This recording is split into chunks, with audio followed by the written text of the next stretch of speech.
여러분 안녕하세요. 반갑습니다. 10월 정리연합 환경평가 국어영역 해설 2부를 시작을 하도록 하겠습니다. 저는 김철현 선생님입니다.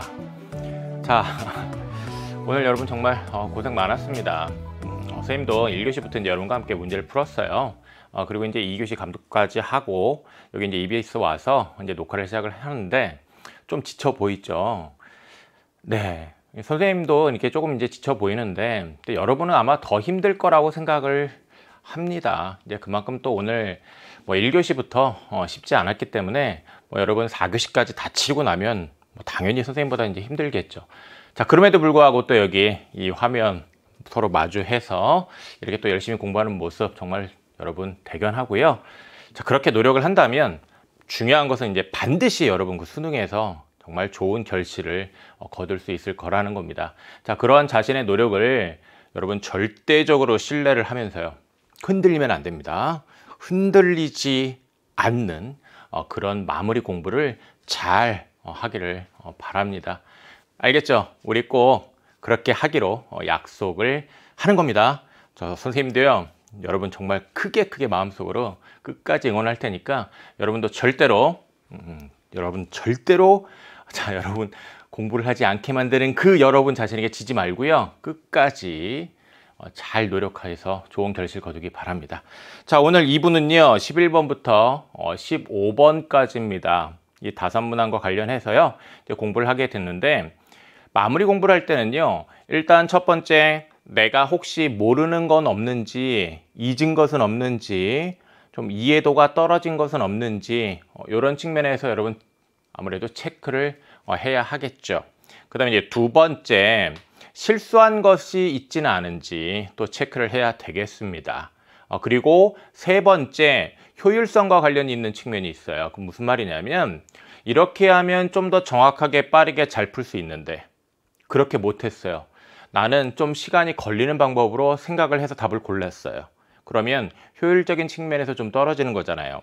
근데 실전에서는 우리가 시간에 대한 압박이 더 클 수 있기 때문에 그런 효율적인 측면까지 또 여러분이 체크를 해서 더 잘할 수 있게끔 만들어 줘야 하는 겁니다. 맞죠? 네. 자, 시작을 하겠습니다.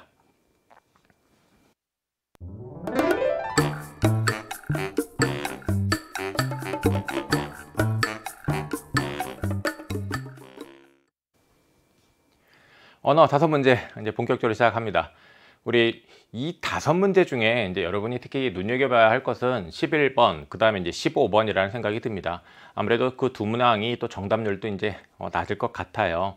그 얘기는 혹시 모르는 개념이 있을 수 있는 것이고, 혹시 잊은 개념이 있을 수 있는 것이고, 혹시 또 실수를 하지 않았는지 체크를 해야 된다라는 거지요. 그래서 이 11번, 15번 특히 신경 쓰고요. 물론 또 나머지 다른 문항들도 이제 신경 써야 되겠지만 함께 또 잘 공부해 봅시다. 자, 그러면 11번, 12번 세트부터 함께 보도록 하겠습니다. 우리 문법 요소 중에요, 사동 표현에 대한 내용이 여기 지문으로 이제 제시가 되어 있고요. 그리고 11번, 12번 두 개의 문항이 제시가 되어 있습니다. 이 사동 표현, 피동 표현도 이제 마찬가지인데요. 문제를 풀 때 우리가 항상 이제 고려를 해야 되는 것이 있습니다. 그건 바로 이제 뭐냐면 주어예요.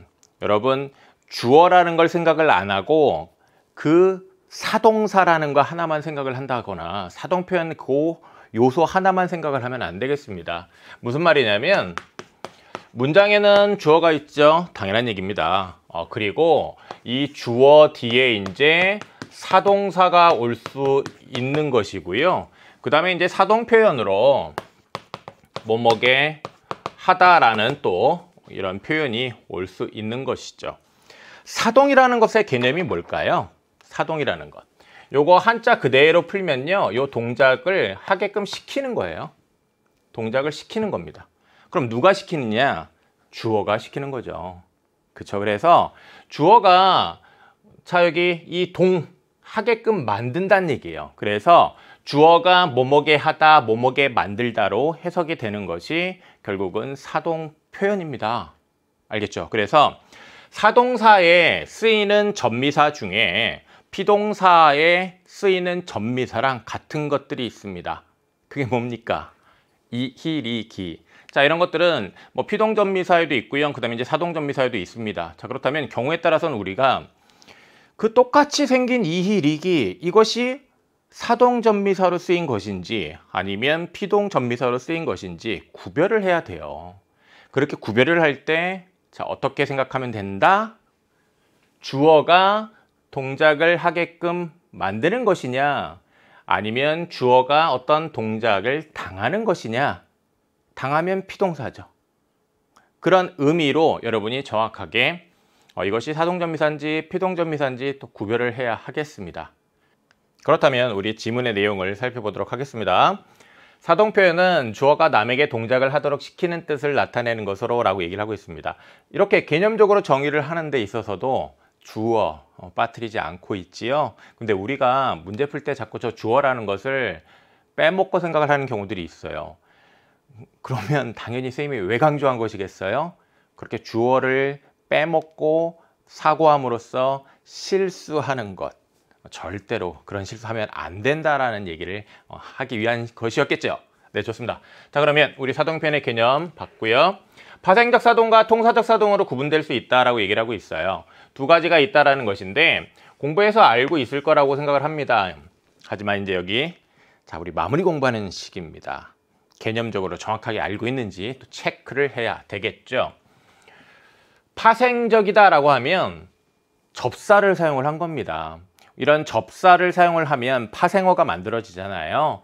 그렇게 파생어인 바로 사동사를 만들어서 사동 표현으로 이제 사용을 하는 것.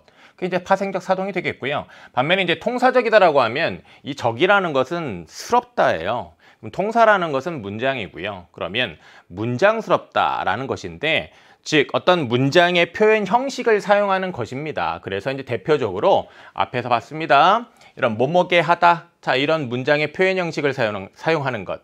이런 것은 바로 통사적 사동이 되는 것이죠. 그럼 이제 함께 파생적 사동, 그 다음에 통사적 사동 개념 정확하게 알고 있는지 한번 짚어봤어요. 체크 잘했죠?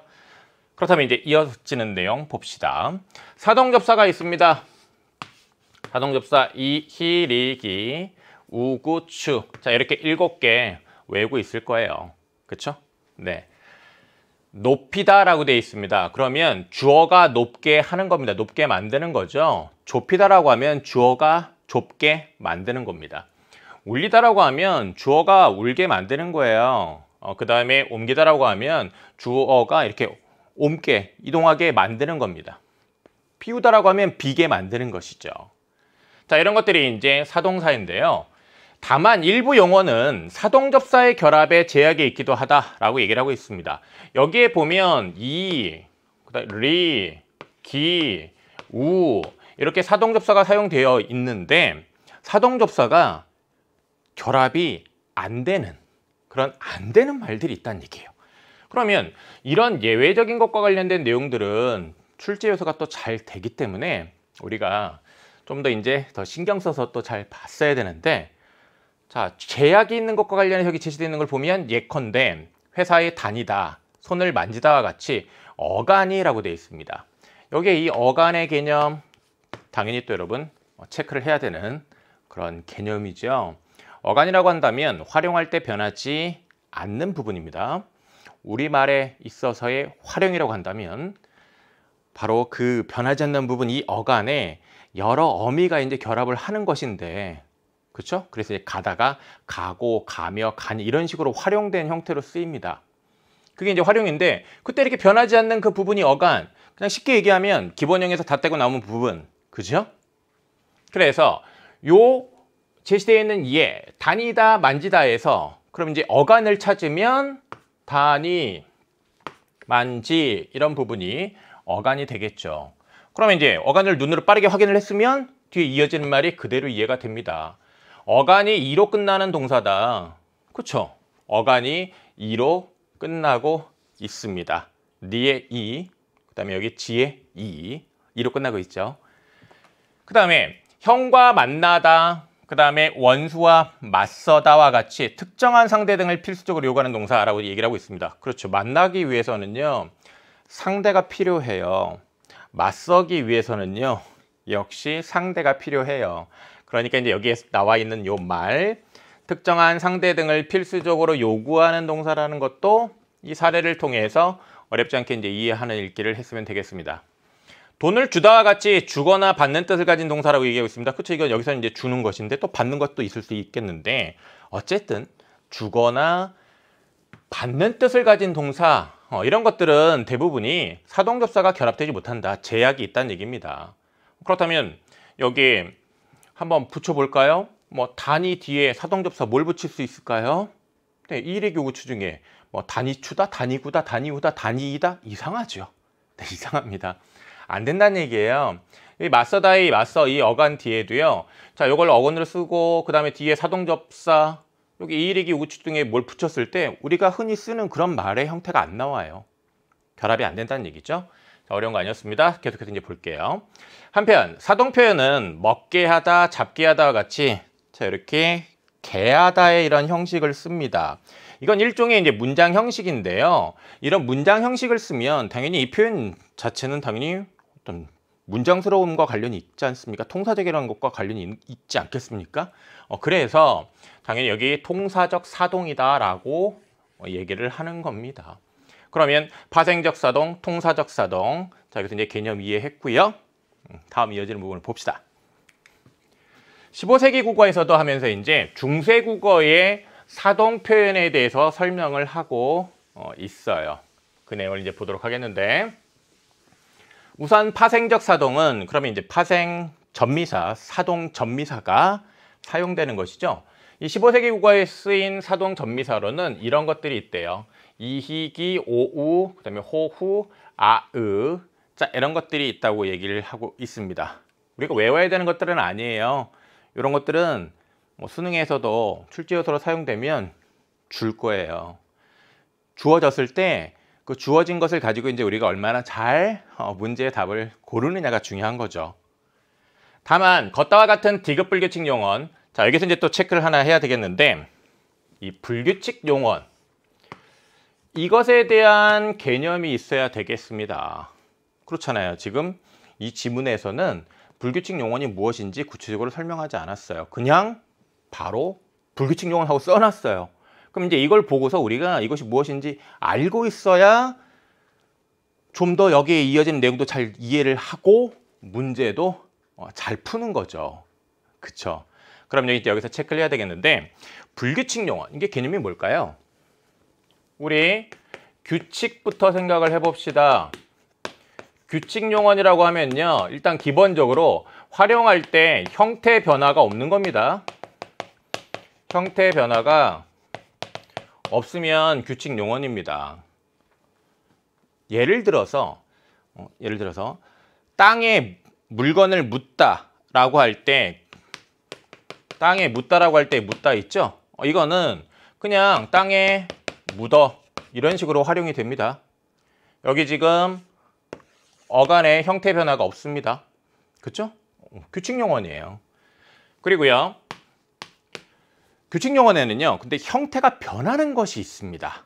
그 형태가 변하는 것도 있는데 이 형태가 변하는 것이 규칙적이어서 거의 예외가 별로 없어요. 예외가 적은 거죠. 그러니까 있어도 적은 거예요.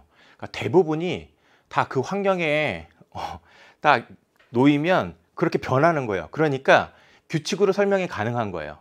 그러니까 변화하는 거지만 그 규칙을 만들었을 때 그 규칙에서 벗어나는 예외가 별로 없으니까 규칙이라고 얘기할 수 있는 거예요. 하지만 변화하는 것에 대해서 그 변화를 설명하는 어떤 말을 만들었을 때 그 말의 내용이 적용이 되지 않는 예외적인 사례가 굉장히 많다면 그거는 규칙이 될 수 없죠. 그렇죠? 적용이 안 되는 것들이 너무 많으니까. 그 차이입니다. 그래서 여기 형태가 변화하지만 그렇다면 자 이것을 어떤 이 변화를 설명하는 말을 만들었을 때 그것이 예외가 거의 없어서 규칙이 되는 건 뭐냐? 바로 이 두 가지를 여러분이 기억을 하고 있으면 좋아요. 수능 때까지 알고 갑니다. 의탈락이랑요. 그 다음에 리을 탈락이에요. 예를 들어 볼까요? 쓰다의 쓰 뒤에 붙으면 써됩니다. 여기 어떻게 됩니까? 탈락하잖아요. 알고 있죠? 그 다음에 어간 끝이요. 이렇게 리을로 끝났을 때요. 만들다의 만들 이게 어간이잖아요. 이 뒤에 니은으로 시작하는 어미가 오면요. 니은으로 시작하는 어미가 오면 이거 리을이 탈락해요. 탈락해서 이거 어떻게 됩니까? 만드니 이렇게 되잖아요. 그죠? 요런 변화가요. 거의 어김없이 일어나는 거의 예외가 별로 없는 규칙 활용이다 라는 거예요. 그래서 요 형태 변화가 있지만 규칙 활용으로 구분되는 것 크게 이 두 가지를 기억하고 있으면 문제 푸는데 좋습니다. 그 다음에 이제 불규칙 용언에 대해서 살펴보면 불규칙 용언은 개념이 뭘까요? 불규칙 용언 개념은 당연히 형태가 변하는 것이겠죠. 활용할 때 형태가 이제 변하는데 이 형태 변화 이것을 규칙으로 설명을 못 하는 거예요. 규칙으로 설명을 못 해요. 왜냐? 어떤 설명을 만들었을 때 그 설명이 적용이 되지 않는 사례가 너무 많은 거죠. 너무 많아요. 그래서 우리가 이제 질문하다 할 때 묻다 있잖아요. 질문하다 할 때 묻다. 이런 의미를 갖고 있는 묻다를 할 때 우리가 이거를 뒤에 묻 뒤에 오면 이렇게 되면 어떻게 됩니까? 물어 이렇게 돼요. 그러면 여기에 이 디귿이 지금 리을로 바뀌었는데 이걸 설명하는 말을 만들어 봐요. 디귿 뒤에 모음으로 시작하는 어미가 왔을 때 어간 끝에 디귿이 리을로 바뀐다. 이렇게 어떤 설명을 만들었을 때 근데 땅에 묻다 이거를 딱 봤더니 똑같은 형태인데 이거는 안 변해요. 안 변해. 이런 사례가 너무 많다라는 거죠. 그래서 그러면 지금 여기에서 요 변화를 설명하기 위해서 만든 말이 규칙이 될 수가 없잖아요. 그러면 그것은 규칙이 안 되는 거니까 자 이런 변화를 뭐라고 하는 겁니까? 불규칙. 그래서 불규칙 용언이다라고 이제 설명을 하는데요. 이 경우에는 어간이 바뀌고 있습니다. 그쵸? 네, 이렇게 어간이 바뀌면요. 요 바뀌는 그 어간의 요소, 요 음은 가지고 이름을 붙여요. 그래서 묻어, 요 디귿이 바뀌었으니까 디귿 불규칙 용언이라고 얘기를 하는 겁니다. 그러면 하나만 더 해볼게요. 이 불규칙 용언과 관련하여 우리 돕다 할 때 이 돕 뒤에 아 오면 어떻게 되죠? 아가 오면 도, 와 이렇게 됩니다. 그쵸? 근데 자 여기 어떤 길이 굽어 있다라고 했을 땐 길이 굽어 있다 할 때는 그냥 이렇게 써요. 그러면 동일한 음운 환경이지만 즉 비읍 뒤에 모음으로 시작하는 어미가 왔지만 이 경우에 비읍은 지금 여기 반모음 오랑 관련이 있어요. 그렇죠? 그 다음에 여기에는 형태가 안 바뀌었어요. 그렇죠? 네. 그러면 이 변화를 규칙으로 설명하기 어려운 거죠. 그래서 이제 불규칙 용언이라고 하는데 이것의 이름은 뭘까요? 무슨 불규칙 용언? 돕다는 무슨 불규칙 용언? 어간이 바뀌는 건 그 어간에 바뀌는 것 가지고 이름 붙인다고 했습니다. 그러니까 비읍 불규칙 용언이죠. 그리고 이제 참고로 얘기하면 어미가 바뀌는 건 바뀐 어미 가지고 이름 붙여요. 그래서 이르러로 이렇게 바뀌는 활용이 있습니다. 이르 뒤에 어가 붙었을 때 이르러로 바뀌는 경우가 있습니다. 그런 건 러불규칙이라고 얘기를 하는 거예요. 자, 그 다음에 이제 불규칙 용언에 대해서 이제 이해를 했으니까요. 자, 디귿 불규칙 용언이 무엇인지 체크를 했으니까 또 이어지는 걸 봅시다. 이가 결합될 때는 어간 이 것. 자, 디귿 불규칙 용언은 이 디귿이 뭘로 바뀐다는 거 우리가 알고 있습니까? 리을로 바뀌는 걸 알고 있어요. 그러니까 이게 금방 이해가 되는 거죠. 그래서 여기 거리 되는 거 이해가 되고요. 그래서 이제 여기 리을로 바뀐 뒤에 여기에 사동 접사가 이제 쓰였습니다. 한편 현대국어의 개하다에 해당하는 통사적 사동도 있었다. 네, 중세국어에도 통사적 사동이 있었다는 얘기입니다. 이때 보조적 연결어미는 개, 그이 이렇게 쓰이는데 현대국어에 요 뭐뭐게 하다 할 때 여기 이렇게 개가 쓰이듯이 중세국어에도 이런 표현이 쓰였다는 얘기입니다. 보조적 연결어미가 이런 형태로 쓰였다는 얘기고요. 그 다음에 모음이나 자음, 리을로 끝나는 어간 뒤라고 되어 있습니다. 자, 이렇게 조건을 주면요. 이런 조건이 문제 풀 때 필요한 거예요. 어간 뒤 혹은 이다의 이 뒤. 자, 이런 데서는 에, 의가 이 보조적 연결어미로 쓰였다는 얘기네요. 그죠? 그 다음에 어깨하다는 엇에 여기 개하다가 결합된 통사적 사동이 에이다 라고 되어 있는데요. 네. 여기는 보조적 연결어미가 이제 개가 쓰인 것입니다. 그리고 이렇게 사례를 준 것도요. 다 문제 푸는 때 힌트를 준 거예요. 이 문제에서 아마 이 디귿 불규칙 용언을 가지고 문제를 만들었을 것 같아요. 뭐 이제 우리가 사실은 문제를 봤으니까 뭐 그런 얘기 하는 거 아니야 뭐 싶기도 하지만, 근데 문제를 안 본 상태라 하더라도요. 출제자들이 그렇게 나쁜 사람들은 아니에요. 자, 일단 줄 힌트는 다 주고 문제를 내는 겁니다. 그래서 여기 디귿으로 끝나는, 자, 어간까지 디귿으로 끝나는 것 뒤에 여기 개라는 보조적 연결어미가 쓰였잖아요. 그쵸? 네. 요 형태 이제 여러분이 눈여겨봤으면 문제 푸는데 도움을 받을 수 있었습니다. 자, 어쨌든 이제 지문을 봤고요. 그럼 이제 이어서 11번 보겠습니다. 윗글을 바탕으로 할 때 보기에서 적절한 것만을 있는 대로 고른 것은 이라고 얘기를 했는데요. 기억을 봅시다. 선물을 받다, 시간이 늦다는 모두 파생적 사동이 불가능한 동사이다 라고 얘기를 하고 있습니다. 우리 지문에서 이 받다와 관련하여 돈을 주다와 같이 주거나 받는 뜻을 가진 동사 등은 사동접사가 결합하지 못한다, 이런 얘기를 했었습니다. 그렇죠. 그렇다면 그 설명에 비추어 보면 이것은 사동접사가 결합하는데 제약이 있는 것이라고 볼 수 있습니다. 그렇죠. 그렇다면 이 파생적 사동이 불가능하다는 것 관련하여 맞는 예일 수 있겠습니다. 그렇죠. 사동접미사 뭐 7개 여기다 뭘 갖다 붙이면 이상합니다. 근데 시간이 늦다인 경우에는 지금 사동접사가 결합하는데 제약이 있다라고 하면서 지문에서 이제 여러 설명을 했는데 그 설명이 적용되는 게 있나요? 지금 거기 제시되어 있는 말을 보면 어간이 이로 끝나는 동사, 그 다음에 특정한 상대 등을 필수적으로 요구하는 동사, 주거나 받는 뜻을 가진 동사, 이 세 가지 경우에 해당이 안 됩니다.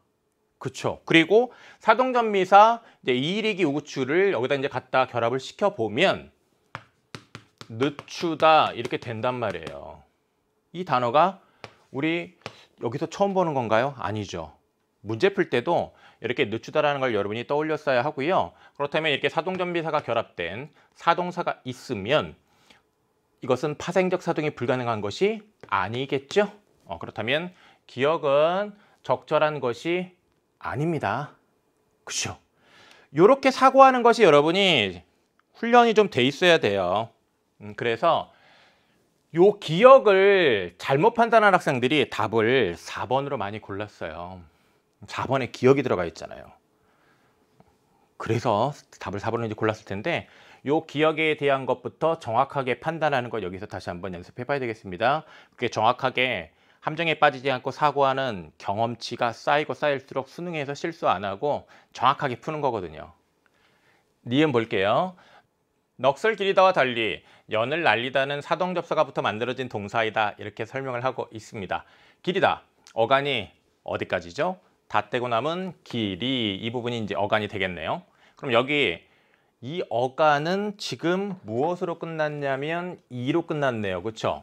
그러면 지문에서 어간 끝이, 자, 어간이 이로 끝나는 동사, 사동전미사가 결합하는데 제약이 있는 경우가 많다고 했습니다. 그렇죠? 요 길이 뒤에 사동전미사 뭘 붙여보려고 하더라도 우리가 일상에서 쓰는 그런 말의 형태가 나오지 않습니다. 그런데 자, 여기 날리다는 이거는 어떤 말에서 혹시 파생되지 않았을까요? 그쵸? 어떤 말에서 파생됐을까요? 날다에서 파생이 됐겠죠. 그러면 날다의 날, 자, 요 어간에 요 리라는 사동전미사가 붙은 거네요. 그래서 날개하다 그런 의미를 나타내니까. 그렇다면 기리다와 달리 연을 날리다는 사동접사가부터 만들어진 동사라는 이 설명은 맞는 설명이 되겠네요. 그렇죠? 디귿을 보겠습니다. 공을 던지다와 달리 추위를 견디다는 어간이 이로 끝나기 때문에 사동접사가 결합되지 못한다라고 되어 있는데요. 네, 이 디귿에 대해서 또 적절하다라고 판단한 학생들이 또 꽤 있었습니다. 이런 학생들 같은 경우에는 이제 5번을 답으로 선택을 했을 거예요.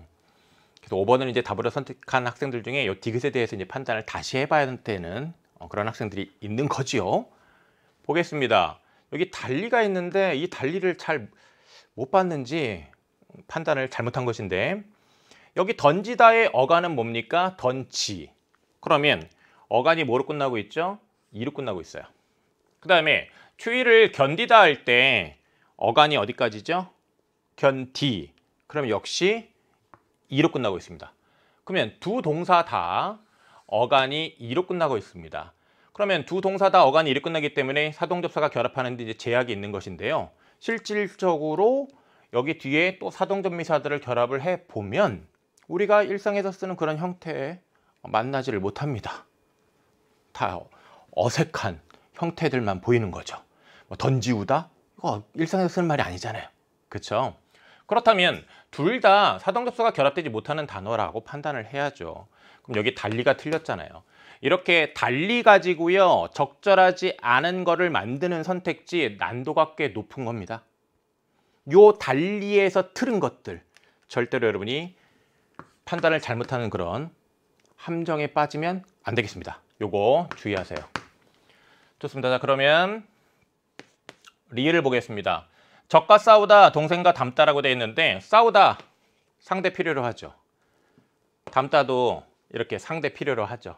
그러니까 여기 다 상대가 필요하다는 걸 표시를 해준 거예요.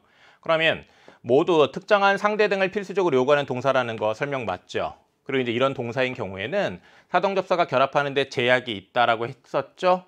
그렇다면 여기에 있는 이 설명은 맞습니다. 그러면 이제 니은과 리을이 맞는 거죠? 그러면 답을 3번으로 골라야 했습니다. 그런데 이제 많은 학생들이 기억을 잘못 판단하는 경우, 기억에 대해서 이제 잘못 판단하고 디귿에 대해서도 이제 잘못 판단하다 보니까 리을은 판단을 잘한 것 같아요. 리을은 판단을 잘했어요. 그리고 또 이제 요 니은도 잘 판단을 못했기 때문에 4번 많이 답으로 골랐고, 그 다음에 요 5번 또 답으로 많이 골랐습니다. 기억은 적절하지 않아 이런 판단을 했어도 디귿에 대한 판단을 잘 못했으니까, 그러니까 이제 5번을 또 답으로 많이 고른 거죠. 이런 실수하면 안 되겠습니다. 알겠죠? 좋아요. 자, 그러면 이제 12번으로 가도록 하겠습니다. 보기에 사동 표현에서 AD를 탐구해 얻은 결과로 적절하지 않은 것은? 이라고 이제 묻고 있어요. 자, 여기 A를 보면 알의. 자, 여기 이 뒤의가 뒤에 이제 하다랑 연결돼서 여기 이제 알게 하는 이렇게 돼 있으니까 요 의가 바로 현대국어의 요 개랑 대응한다는 것 알겠죠? 이렇게 현대어 역을 활용해서요, 그 현대어 역의 문법 요소랑, 그러니까 현대어 역의 뭐 어간이든 어간, 어미면 어미, 이런 요소랑, 그 다음에 이제 중세국어의 이런 요소랑 여러분 대응시키는 걸 잘해야 되겠습니다. 네, 좋습니다. 자, 그러면 여기 어간 끝이 리을로 끝났네요. 그쵸? 리을로 끝난 어간 뒤에 보조적 연결음이 의가 결합되었군. 그쵸? 요 의가 현대국어의 개에 대응하니까 현대국어의 개와 마찬가지로 이 의가 보조적 연결어미겠죠. 그리고 지문에서도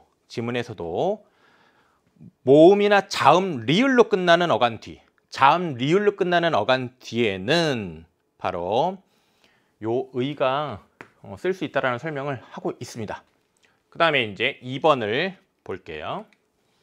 B에서는 사동접사가 결합될 때 어간 받침 디귿이 리을로 바뀌었군 이라고 얘기를 하고 있는데요. 네, 여기 동사의 원형 어간을 줬어요. 그러면 이게 이제 디귿으로 끝나 있는데 리을이네요. 그러면 여기 이제 이 리을은 요 디귿이 리을로 바뀐 거 아니겠습니까? 그쵸? 그러면 디귿 불규칙 용언이다 라는 것을 여기서 여러분이 생각을 해야 했어요. 그래서 이제 이것이 디귿 불규칙 용언에 해당하는 것이고, 그러면 여기 사동접사가 결합될 때 어간 받침 디귿이 여기 리을로 바뀌었다라는 것도 이제 어렵지 않게 이제 판단을 할 수가 있는 것이고요. 그 다음에 이제 3번을 보면 B를 통사적 사동으로 바꿔 표현하면 드대하로 나타낼 수 있겠군 이라고 얘기를 하고 있는데, 우리 지문의 두 번째 문단에 관련 조건이 이제 주어졌는데요. 보조적 연결 어미로 애를 쓰는 경우 혹은 이제 이렇게 을을 쓰는 경우, 이와 관련해서 어떤 내용을 제시를 했냐면 이런 겁니다. 모음이나 자음 리을로 끝나는 어간, 자음 리을로 끝나는 어간.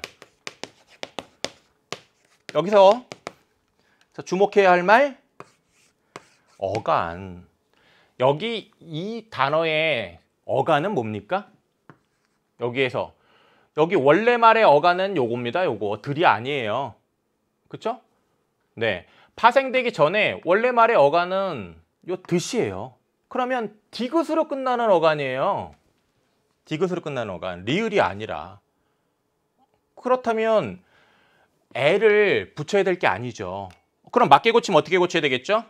이게 아니라 듣, 깨, 하 이렇게 표현을 해야 맞는 거죠.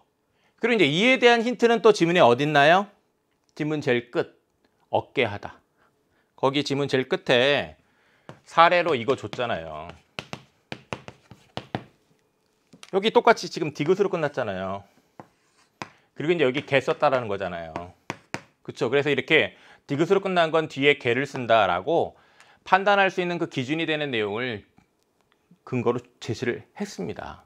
그래서 이제 이것까지 참고했으면 더 확실하게 이건 잘못된 거야, 이게 맞는 거야 라는 생각을 할 수 있었죠.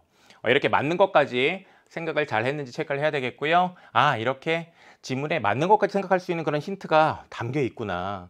그렇게 맞는 것까지 생각할 수 있는 거를 고려해서 좀 더 정확하게 사고를 해야 되겠구나. 이렇게 생각을 했으면 공부 아주 잘한 거예요. 좋아요. 자, 그러면 이제 우리 3번 적절하지 않은 걸로 판단했고요. 4번을 보겠습니다. 여기 C는 아가라고 되어 있습니다. 자, 여기 요 C의 요 표현을 또 역시 밑에 현대어휘기랑 이제 대응시켜야 되겠는데, 해마다 수천인을 살게 하니 사동사입니다. 그리고 그렇다면 이제 여기에서 대응시켜야 되겠는데, 여기 살 뒤에 아가 있습니다. 그럼 여기에 살 뒤에 요 리가 있네요. 현대국어의 리는 사동전미사. 그렇다면 여기 이 리랑 대응하는 요 아도 사동전미사겠네요. 그렇죠? 이렇게 대응시켜서 판단을 하면 돼요. 그러면 이제 C는 아가 사동전미사니까 아가 결합해서 만들어진 요거 파생적 사동 맞죠? 그 다음에 이제 뒤에서 마철신이라고 되어 있는데요. 맞추다. 여기 추가 사동접사잖아요. 그럼 이거랑 이제 대응하는 요소를 역시 여기서 찾아야 되겠는데, 맞 뒤에 있는 추, 맞 뒤에 있는 호랑 대응하겠죠. 그럼 여기에 이 호가 바로 사동전미사. 지문에서 호가 사동전미사로 중세국어에서 쓰인다라고 설명했잖아요. 그렇다면 이 표현은 호가 결합되어 있는 파생적 사동 맞습니다. 그렇죠? 다음 5번 보겠습니다.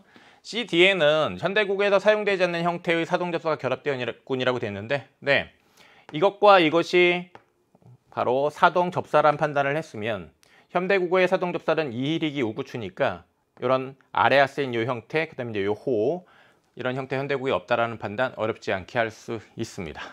좋아요. 자, 그러면 12번 정답 3번 확인했고요. 13번으로 가겠습니다. 보기에 제시된 선생님의 질문에 대한 답으로 적절한 것은? 이라고 얘기를 하고 있습니다. 네, 선생님께서 음운 변동이 일어날 때는 조음 위치 및 조음 방법이 변하기도 합니다. 여러분, 이거 기본적으로 공부를 꼭 하고 수능 시험장 가야 되는 겁니다. 음운 변동과 관련해서 조음 위치의 변동, 조음 방법의 이런 변화, 꼭 두 가지 측면을 다 함께 고려할 수 있어야 됩니다.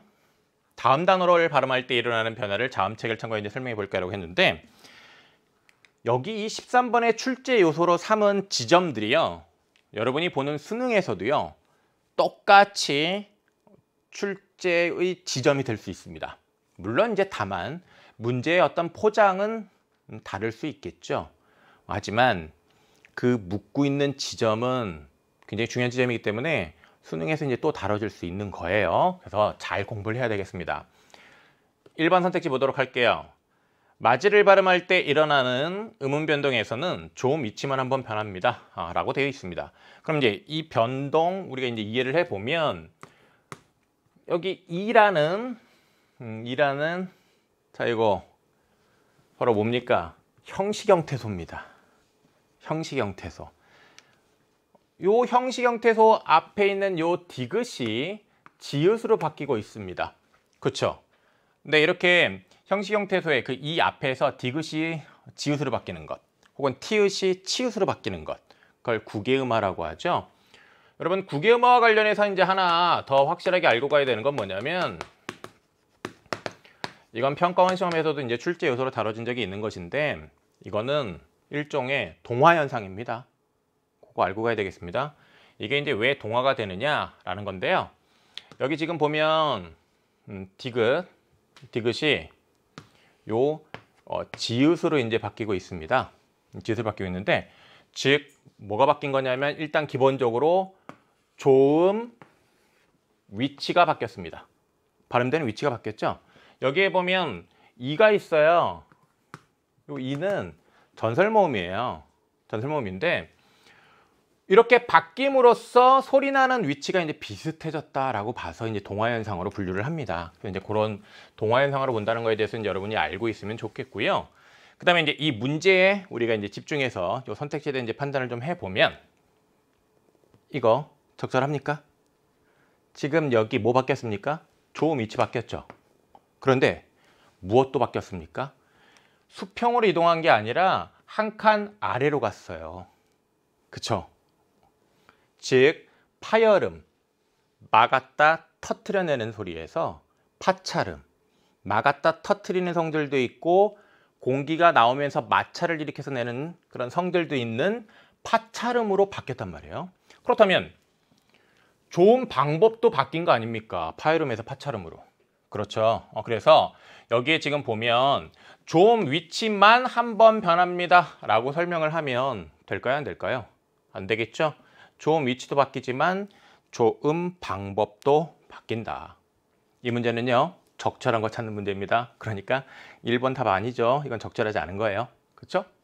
그 다음에 2번을 보도록 하겠습니다. 꽃눈을 발음할 때 일어나는 음운 변동에서는 조음 위치만 2번 변합니다 라고 되어 있는데요. 꽃눈은 어떻게 바뀌죠? 처음에 치읓이 이 대표음 디귿으로 바뀌죠. 그리고 이제 요게 이제 이렇게 발음된다라고 우리가 이제 이해를 하는데 그러면 치읓이 디귿으로 바뀌는 것. 음절의 끝소리 규칙. 자, 여기 치읓이 디귿으로 바뀌고 있어요. 그렇죠? 그렇다면 이거는요. 조음 위치도 바뀌고요. 그 다음에 바로 조음 방법도 바뀐 겁니다. 그 다음에 이 디귿이요. 뒤에 있는 니은의 영향을 받아서 이렇게 니은으로 바뀌면서 니은 같아졌습니다. 그렇죠? 그렇다면 이 디귿이 니은으로 바뀌었습니다. 여기서는 조음 위치는 그대로고 조음 방법만 바뀌었습니다. 그렇다면 조음 방법의 변화가 2회. 조음 방법의 변화가 2회. 그 다음에 조음 위치의 변화가 1회. 여기서만 조음 위치가 바뀌었고 여기서는 조음 위치가 안 바뀌었어요. 바로 이 지점이 굉장히 중요한 출제 요소라는 거예요. 조음 위치가 한 번만 바뀌었다라는 거죠. 그쵸? 이런 거 착각하기 쉽단 말이에요. 그래서 이 지점에 대해서 정확하게 알고 가는 것이 필요하다. 알겠죠? 네, 그래서 이런 2번과 관련 있는 이런 내용 꼭 잘 공부를 해야 되겠습니다. 그렇다면 이제 선택지의 적절성 여부를 판단해 보면 음운 변동에서는 조음 위치만 2번 변합니다. 아니에요. 조음 위치는 한 번만 바뀌었습니다. 여기에 이 변동은 조음 위치가 바뀌지 않아요. 그대로 치조음입니다. 그쵸? 2번 바뀐 거는 조음 방법이 바뀌었어요. 그쵸? 네. 다음 3번 선택지 가겠습니다. 강릉을 발음할 때 일어나는 음운 변동에서는 조음 방법만 한 번 변합니다. 라고 얘기를 하고 있는데요. 강릉, 이건 음운 변동 어떻게 일어나는 겁니까? 이 앞에 있는 이응의 영향으로 뒤에 있는 리을이 비음, 니은으로 바뀌는 거잖아요. 그렇다면 요 리을이 니은으로 바뀌는 겁니다. 그럼 이것은 좋은 방법만 바뀌고 좋은 위치는 안 바뀌네요. 그렇죠? 그렇다면 좋은 방법만 한 번 변합니다 라는 설명, 이거 어때요? 맞는 설명이네요. 그러니까 정답 3번이 되겠습니다. 그 다음에 4번입니다. 실내를 발음할 때 일어나는 음운 변동에서는 좋은 위치가 변한 후 좋은 방법이 변합니다 라고 되어 있는데, 여기 뒤에 있는 니은이 유음으로 바뀌었어요. 유음화예요. 그러면 여기 니은이 리을로 바뀌는 유음화가 일어난 것인데, 이거는 좋은 위치는 그대로고요. 좋은 방법만 바뀌는 거잖아요. 그렇다면 여기 좋은 위치가 변한 후 좋은 방법이 변합니다 이런 설명 틀린 말이죠. 네. 그 다음에 5번 볼게요. 앞날을 발음할 때 일어나는 음운 변동에서는 좋은 방법이 변한 후 좋은 위치가 변합니다. 또 이렇게 얘기를 하고 있는데, 앞날 봅시다. 일단 이거 대표음으로 바뀌겠죠. 그렇죠? 그리고 이것이 이렇게 이제 발음이 되는 것일 텐데, 그렇다면 이제 여기에 피읍이 비읍으로 바뀌고요. 자, 그러면 피읍이 대표음 비읍으로 바뀌고요. 그 다음에 이 비읍이 뒤에 있는 니은의 영향을 받아서 미음으로 바뀌었습니다. 그러면 이 비읍이 미음으로 바뀌었습니다. 그렇다면 좋은 위치는 안 바뀌었어요. 그렇죠? 그리고 좋은 방법도요, 한 번만 바뀐 거예요. 변동이 2번 일어났지만 좋은 방법도 한 번만 바뀐 거예요. 자, 이렇게 정확하게 그 변동에 대해서 여러분이 파악할 수 있어야 되겠습니다. 그렇다면 여기 설명, 좋은 방법이 변한 후 좋은 위치가 변합니다. 그게 아니죠. 좋은 방법 안 바뀌고요. 그죠? 좋은 위치가 바뀌어요. 그러니까 5번 설명 적절하지 않죠? 좋습니다. 자, 그러면 14번으로 갈게요. 보기에 밑줄 친 관용어에 대해 탐구한 내용으로 이제 적절하지 않은 거, 이 문제 봅시다. 문장에 관한 문제입니다. 문법 문제에는 의문에 관한 문제, 단어에 관한 문제, 문장에 관한 문제, 이런 것들이 이제 골고루 나오죠. 문장에 관한 것인데, 나의 일기장에는 이래는 정해진 시기가 있는 법이냐 하고 이제 요지되는 이 보기의 사례와 관련하여 분석을, 설명을 제대로 하고 있는지 판단을 하면 되겠습니다. 1번을 보면 그 이 온갖은 관형사가 그대로 관용어로 쓰인 경우에 해당한다 라고 되어 있는데, 관용어, 기본적으로 관형사는 당연히 관용어가 되죠. 그러면 관형사에 대해서 이제 우리가 알고 있어야 되겠는데, 관형사는 체언을 수식하는 말이고요. 그렇죠? 그리고 관형사는 형태가 변하지 않아요. 활용하지 않습니다. 그렇죠? 확인을 해보겠습니다. 그 시기, 요 그가 시기를 꾸미고 있죠. 그 다음에 이 그가 대명사냐 관형사냐 어떻게 구별하냐면, 그냥 여기 뒤에다가 조사 같은 거 붙여보면 돼요. 그가 시기를 놓치면 이상하죠. 조사 결합 안 되죠. 그럼 이것은 체언이 아닙니다. 대명사 아니에요. 이거는 뒤에 말을 수식하는 관형사인 겁니다. 이렇게 구별하면 돼요. 그러면 그 관형사고요. 그 다음에 이제 여기 이 뒤에도요, 조사 갖다 넣으면 이상하죠. 이건 뒤에 있는 구절을 수식하고 있어요. 그러면 이것은 지시 대명사가 아니라 지시 관형사입니다. 관형사 맞고요. 그 다음에 여기 온갖이라는 말이 있는데, 온갖이 뒤에 있는 실현을 꾸미고 있습니다. 체현 명사 꾸미니까 당연히 관형사일 것이고요. 이거 형태 안 바뀌고 이 형태 그대로 쓰이잖아요. 관형사입니다. 그래서 이것들은 이제 관형사인데, 문장에서 이제 어떤 역할을 하느냐 그걸 살펴보면 당연히 문장에서 명사 꾸미고 있습니다. 이렇게 문장에서 명사 꾸미고 있으면 그런 역할을 하는 문장 성분을 관형어라고 하죠. 여러분, 관형사라는 거는 말들의 집합, 그룹이라고 생각하면 돼요. 이렇게 관형사라는 그룹이 있는 거예요. 집합이 있는 겁니다. 그리고 이제 이 집합에 속하는 말들은 문장에서 관형어의 역할을 해요. 그런데 이제 동사라는 또 집합이 있을 수 있습니다. 이 동사라는 집합에 속해 있는 말들 중에 예를 들어서 이제 먹다가 있다라고 할 때, 이 먹다가요, 문장에서 쓰일 때는 자, 먹는 곳 하면 이거 품사 동사지만 뒤에 명사 꾸미고 있잖아요. 그렇다면 이것은 문장에서의 쓰임은 관형 어입니다. 여러분, 말들이 속하는 그룹 집합, 즉 품사의 개념과 그 다음에 그 말들이 문장에서 어떻게 쓰이냐 하는 문장 성분의 그런 개념을 헷갈리면 안 되죠. 정확하게 또 여기서 잘 알고 있는지 체크를 하고 가야 되겠습니다.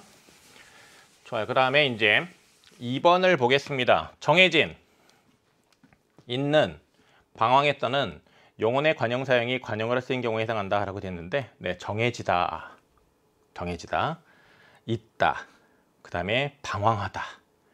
자, 이런 것도 이제 용언이죠. 그럼 이제 이 용언에 관형 사용 어미가 결합되어 있는 거예요. 정해지다의 정해지 어간 뒤에 니은이라는 관형 사용 어미, 있다의 잇 어간 뒤에 는이라는 관형 사용 어미, 그 다음에 방황하다, 방황하 뒤에 엇이라는 과거 시제 선어말 어미가 있고요. 그 뒤에 던이라는 관형 사용 어미가 쓰인 것이죠. 네, 이렇게 던이라는 관형 사용 어미 같은 경우에는 과거의 어떤 상태를 나타내는 겁니다. 그렇죠? 과거의 어떤 상태를 나타내는 이런 관형 사용 어미인데, 그럼 이렇게 관형사형 어미가 결합이 되어 있으면요, 그것은 용언의 관형사형이라고 해요. 이 말은 무슨 말이냐면 동사 또는 형용사로 하여금 관형사처럼 문장에서 쓰이게끔 만들어주는 형태라는 거예요. 이 말 그대로 풀면 당연히 이것들은 관형어로 쓰이죠. 그래서 관형어로 쓰이는지 확인을 해보면 명사 꾸미고 있습니다. 법이라는 명사 꾸미고 있습니다. 사춘기라는 명사 꾸미고 있습니다. 맞죠? 그 다음에 3번, 그, 이는 앞에서 이미 언급된 것을 가리키며 뒤에 있는 말을 꾸며주는 역할을 한다라고 되는데, 네, 그와 이가 뒤에 있는 걸 꾸미는 역할을 하고 있다는 건 이미 확인한 바이고요. 그는 바로 앞에 있는 이 정해진 시기를 지시하겠죠. 지시관형사예요. 이는 앞에 있는 이 구조를 지시하겠죠. 네, 지시관형사예요. 3번 선택지 적절합니다. 4번, 나의 사춘기의는 채연의 관형격조사가 결합된 형태로 관형어로 쓰인 경우에 해당한다라고 되는데, 의라는 관형사격조사 여러분 알죠? 네, 그래서 나라는 대명사, 사춘기라는 명사, 즉 채연 뒤에 관형격조사가 결합해서 관형어로 쓰인 것입니다. 네, 그 다음에 5번 보겠습니다. 정해진, 있는, 온갖, 방황했다는 각각 문장에서 생략할 수 없는 필수 성분에 해당한다라고 얘기를 하고 있어요. 주성분 뭐죠? 문장의 주성분. 문장의 주성분은 주어, 그 다음에 서술어, 그 다음에 목적어, 보어, 이런 것들이 이제 문장의 주성분이죠. 이 주성분은 생략하면 안 되는 필수 성분들입니다. 그런데 문장에 따라요, 부사어가 필수 성분이 되는 경우도 있습니다. 나는 아버지와 닮았다. 그러면 이 닮았다, 이 닮다라는 서술어는 앞에 누구 뭐뭐와라는 요 부사어를 필수적으로 요구해요. 그럼 이거 당연히 필수 성분, 필수적 부사어입니다. 그래서 이런 부사어의 경우에는 생략하면 안 되죠. 그래서 부사어, 꾸미는 말이라고 해서 다 생략 가능한 것이 아니라 이렇게 생략이 불가능한 경우도 있습니다. 관형어는 어떨까요? 관형어. 여러분, 관형어도요, 다 생략 가능한 게 아니라 생략이 불가능한 경우가 또 있습니다. 이왕 공부하는 건 이제 그것도 여러분이 알면 좋겠는데, 예를 들면 이런 겁니다. 작은 것이 맵다. 자, 이런 문장이 있어요. 표현이 있어요. 그럼 여기에서 관형어를 생략을 해보세요. 자, 뒤에 의존명사가 있는데 의존명사 앞에 있는 관형어는요, 생략하면 안 되는 경우가 많습니다. 이거 생략하면 이상하죠. 것이 맵다? 뭐가 이상하잖아요. 그렇죠? 자, 이렇게 관형어도 생략하면 안 되는 경우가 있다. 자, 이런 경우가 이제 바로 그 예입니다. 요까지 함께 공부하도록 하고요. 자, 그런데 이제 일반적으로는 관형어나 부사어 같은 경우에는 생략할 수 있는 경우가 많습니다. 그런데 서술어는 어때요? 서술어라고 한다면 서술어는 생략하면 안 되겠지요. 그러면 우리가 이제 안긴 문장까지 한번 생각을 했을 때, 안긴 문장에 서술어라고 한다면 마음대로 또 생략이 가능하다라고 얘기하면 안 돼요. 이거 원래 안긴 문장이죠. 요 1에는 자, 시기가 정해지다. 시기가 정해지다. 요거 주어가 시기로 안긴 문장으로 볼 수 있습니다. 그러면 이거 서술어 역할을 할 수 있는 말이에요. 그 다음에 또 있는, 이것도 여기 지금 시기가 있는, 자 요거 시기가 있는 이것도 있다의 주어가 시기가가 될 수 있습니다. 그렇다면 이것도 서술어 역할을 할 수 있는 거예요. 그럼 이런 것들은 또 막 그냥 생략하면 안 되는 거예요. 그 다음에 온갖이 있습니다. 온갖은 관형사입니다. 관형사는 이 관형사, 이 관형어로 쓰였을 때 생략할 수 있는 경우가 당연히 대부분이죠. 그래서 여기 보면 이 구절은 시련으로 방황했던 사춘기에 나를 반성하게 만든다. 이거 생략 가능해요. 그러면 온갖은 생략이 가능하다. 그 다음에 방황했던, 자, 이 방황했던도요. 이걸 이제 안긴 문장이 여기서 이제 수식하는 말로 본다면 여기서 이 방황하다라는 것은 내가 방황했던 것입니다. 그쵸? 주어가 있는 서술어일 수 있어요. 그럼 마음대로 생략하면 안 된다. 근데 자 여기 온갖은 생략할 수 있는 거다. 그러면 이것들 다 이렇게 제시를 해놓고 각각 문장에서 다 생략할 수 없다라고 얘기하면 안 되죠. 온갖 생략할 수 있습니다. 그렇다면 5번 적절하지 않겠습니다. 15번 보겠습니다. 보기의 기억 리을을 바르게 분류한 것은 이라고 얘기를 하고 있습니다. 단어에 관한 문제인데 이 문제 많이 잘 못 풀었어요. 그 이유가 뭘 것 같습니까? 그 이유는요 사실 저 이른바 때문에 그럴 거야 아마. 이 이른바의 단어 구성을 또 분석을 못한 건 아니에요. 분석까지는 잘 했을 거예요. 그런데 이른바의 품사를 잘 몰랐던 것이죠. 여기서 이른바가 뒤에 있는 우리나라만 꾸밀까요? 이른바 우리나라? 우리나라만 꾸미는 말 아니라는 거 판단되죠.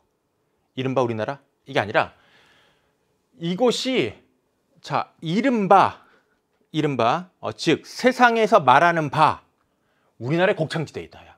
우리나라의 곡창지대이다. 자 이런 식으로 이렇게 우리나라의 곡창지대이다. 이걸 다 이른바가 수식하고 있다고 볼 수가 있겠는데 그렇다면 저 이른바는 품사가 뭘까요? 뒤에 나오는 단순히 체온을 수식하는 말이 아닙니다. 그쵸? 이렇게 뒤에 나오는 말 다 수식할 수 있는 거 부사.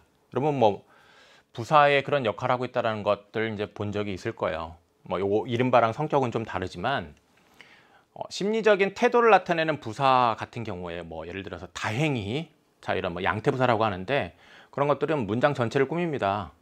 그렇죠? 다행히 안 다쳤어. 그러면 다행히 그가 안 다쳤어 하면 그가 안 다쳤다라는 그 문장 전체를 다행히가 맨 앞에서 꾸밀 수 있는 거거든요.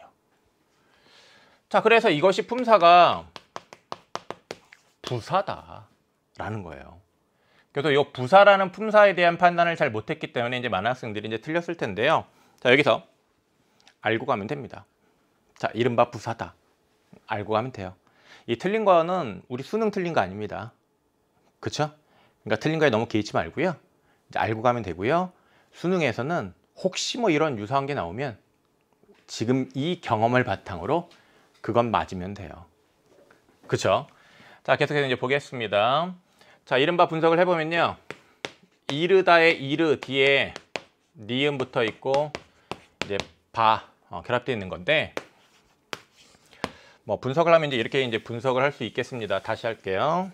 요건 그냥 자 요거 뒤에 바가 결합됐다 이렇게 그냥 직접 구성 성분으로 나눌게요. 일단 그럼 이제 여기에 니은이라는 거의 정체를 생각을 해보면요. 이거는요 어미입니다. 어미인데요. 우리 국어에서 어간 뒤에 어미가 쓰이는 거는 문장에서 흔히 볼 수 있는 거예요, 없는 거예요? 우리말 문장에서 흔히 볼 수 있는 거죠. 즉 어간 뒤에 어미가 이렇게 쓰이는 것은 우리말의 이제 일반적인 그런 문장 구성 방식에 이제 부합하는 건데요. 그래서 이제 여기 보면 요 이르 뒤에 어미가 온 상태에서 여기 뒤에 있는 바라는 의존 명사를 꾸미고 있어요. 요런 구성. 이렇게 어근으로 쓰인 자, 어간 뒤에 어미가 결합되면서 뒤에 의존명사가 오는 것. 예를 들면 자, 아까 얘기했던 작은 것 이렇게 했을 때 이런 거 우리 문장이 이제 많은데 요거의 구성을 보면 어간 뒤에 어미가 있고 그리고 뒤에 의존명사가 있어요. 그쵸? 이런 구성 우리말의 일반적인 문장 구성 방식이 맞습니다. 그쵸? 그렇다면 여기 기억, 니은, 디귿, 리을 여기 이제 먼저 이제 기억에 대한 판단을 해보면요. 기억은 예에 해당되는 겁니다. 그렇죠? 네, 그리고 이 기억에 대해서 이제 마저 또 판단을 하는 겁니다. 합성어의 품사와 합성어를 이루는 뒤어근의 품사가 일치합니까? 라고 되어 있는데 합성어를 이루는 뒤어근이라고 이렇게 딱 지정을 해줬어요. 편하게 좀 더 잘 판단하라고. 그러면 여기 요 바 같은 경우에는요. 의존 명사잖아요. 그런데 이른바는 부사예요. 그러면 이 명사가 부사로 바뀐 거네요. 그렇다면 일치합니까와 관련하여 예로 가면 안 되고 아니오로 가야 되죠. 네, 요 지점에 대해서 이제 여기 여러분이 잘 판단 이렇게 해야 되겠고요. 다음 니은 감싼을 보면 감싼 붕대로 감다 싸다. 그렇다면 저 이 감싸 뒤에 이제 니은이 붙은 거고요. 요 감싸에 대한 구성을 이제 분석을 해봐야 되겠는데 이것은 감다의 감, 그다음에 싸다의 싸입니다. 그러면 용언의 어간 뒤에 바로 다른 어간이 온 거예요. 무슨 말이냐? 용언의 요 감다라는 그 말의 어간인 감이 어근으로 왔는데 싸다라는 그 말의 어간인 싸가 이 어근으로 왔을 때 중간에 이렇게 어미가 없어요. 그쵸? 이렇게 용언과 용언이 연결되는데 중간에 어미가 없는 건 우리말의 일반적인 문장 구성 방식에 맞지 않는 거예요. 이거는 비통사적 합성어입니다. 비통사적 합성어. 그래서 여기 니은 같은 경우에는 여기에서 아니오로 가야 되겠죠? 네, 니은으로 가야 되는 거고요. 그 다음에 바로잡다를 이제 보도록 하겠습니다. 바로잡다를 분석을 해보면 바로 뒤에 바로 잡다 이렇게 온 건데 요 바로 부사잖아요. 이 부사가 자, 용언의 어간이 어근으로 쓰였습니다. 그러면 이 용언 앞에 부사가 오는 것 우리말의 문장에서 얼마든지 흔히 볼 수 있는 겁니다. 그렇다면 여기에 이 니은, 디귿, 요 디귿 일반적인 문장 구성 방식이 맞는 거니까 얘로 와야 되겠죠? 그 다음에 합성어를 이루는 뒤어근에 이제 품사가 일치하느냐? 바로잡다 동사입니다. 그 다음에 여기 잡다 이 잡도 동사고요. 그럼 일치합니다. 그러니까 얘로 가야 되겠죠? 디귿이 여기 오는 것이겠고요. 그 다음에 리을을 보면 건널목인데 건널목 분석을 해보면 건널 뒤에 목인데 요 건널은 건너다의 건너 건너다의 건너라는 어간이 어근으로 쓰였어요. 건너다의 건너라는 어간이 어근으로 쓰이고 그 뒤에 리을이라는 어미가 와 있어요. 그럼 이것도 마찬가지로 아까 이른바처럼 결국은 어간이 어근으로 쓰였을 때 그 뒤에 바로 어미가 있고 그 뒤에 체언이 있는 거예요. 그럼 이런 구성은 우리말의 일반적인 문장 구성 방식에 맞는 거다. 그러니까 통사적인 합성어입니다. 그러니까 리을도 여기 예에 해당이 되고요. 그 다음에 여기 목이 명사인데 건널목도 명사예요. 그렇다면 합성어를 이루는 뒤어근의 품사가 자 목이라는 것과 일치하죠. 요 합성어의 품사랑 합성어를 이루는 뒤어근의 품사 요 목이라는 것과 일치하죠. 건널목이나 목이나. 그렇다면 여기 리을이 일로 와야죠. 그렇다면 자 A, B, C에 들어갈 말 A에는 니은이 들어가야 됩니다. 1번 답 아니겠죠. 그 다음에 2번도 답 아니겠죠. 3번 네 A에 니은 들어옵니다. 그 다음에 B에 뭐 와야 됩니까? 기억 와야 됩니다. 그 다음에 C에 디귿 리을 와야 됩니다. 그러니까 정답 3번. 네, 4번, 5번은 답이 아니겠죠. 그런데 여기에서요. 잠깐 통사적 합성어와 비통사적 합성어 관련해서 여러분이 꼭 알고 가야 되는 거 하나만 짚을게요. 뭐냐면 통사적이라고 할 때 통사라는 건 당연히 우리말 문장이에요. 그러면 통사적이라고 하면 우리말 문장스러운 겁니다. 그럼 우리말 문장스럽지 않은 게 비통사적 합성어인데 이 비통사적 합성어로 여러분이 무엇을 알면 되냐면 크게 두 가지를 알면 돼요. 뭐냐면 어미가 있어야 되는데 없는 경우. 즉 무슨 말이냐, 용언 뒤에 용언이 연결될 때 여기에 이렇게 어미가 없으면 이거 비통사적인 거예요. 그 다음에 용언의 활용형 뒤에 보통 체언이 오게 되는데 용언이 어근으로 와가지고 여기에 또 마찬가지로 이렇게 어미가 없으면 비통사적 합성어예요. 그 다음에 이 부사로 쓰이는 말이 체언을 꾸미고 있으면 역시 비통사적 합성어예요. 그래서 크게 어미가 없는 경우 하나랑 그 다음에 부사가 체언을 꾸미는 경우, 예를 들면 이제 뭐 보슬비, 부슬비 같은 거, 이런 거를 비통사적 합성어의 예로 여러분이 알고 있으면 됩니다. 그리고 이제 대부분은 그 외의 것들은 다 통사적 합성어예요. 알겠죠? 자, 이번 시간 여기까지 하겠습니다. 자, 11번부터 10번 함께 공부하면서요, 꼭 알아야 되는 문법 개념들까지 함께 체크를 해봤습니다. 다음 시간에 더 열심히 되겠죠? 역시 다음 시간에도 열심히 하는 모습으로 만나겠습니다. 안녕!